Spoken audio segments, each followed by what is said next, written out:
गंग के अपना न सोई पहला।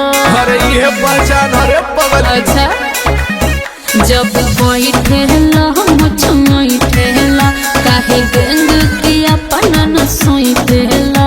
तोहे देवेला टाइम तबे होला कराई जाके सब बात कह थानेदार के। सुनो बोला अरे शेर के छाती होला रे पगली बाबू नहीं सियार के। अच्छा बेटा हई भूमिहार के गैंग चलेला रंगदार के। बेटा हई भूमिहार के गैंग चलेला रंगदार के। ऐसन बका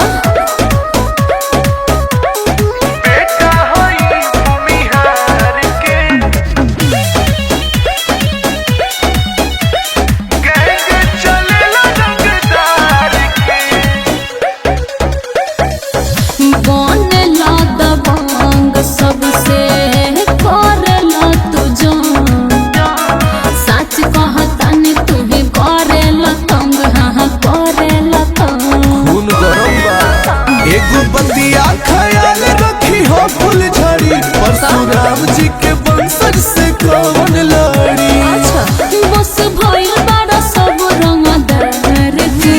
सुनो और शेर के छाती होला रे पगली बाबू नहीं सियार के।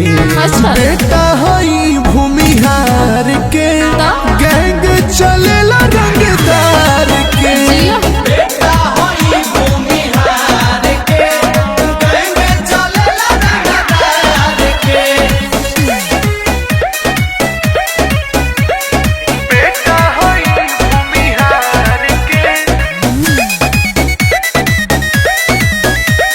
गैंग चलेला रंगदार के। रोज या खबर में आवे तुहर नाम। सुधर जाय अभिषेक न त होई बाबा दना मारे होई बाबा दना। बोल कैसे के राखी संभारे गोरी खून गौरव रखेला भूमिहार गोरी।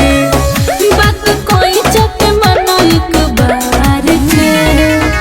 और शेर के छाती होला रे पगली बाबू नहीं सियार के। अच्छा बेटा हई भूमिहार के जी। गैंग चलेला रंगदार के। सच बेटा हई भूमिहार के गैंग चलेला रंगदार के। बुझतनी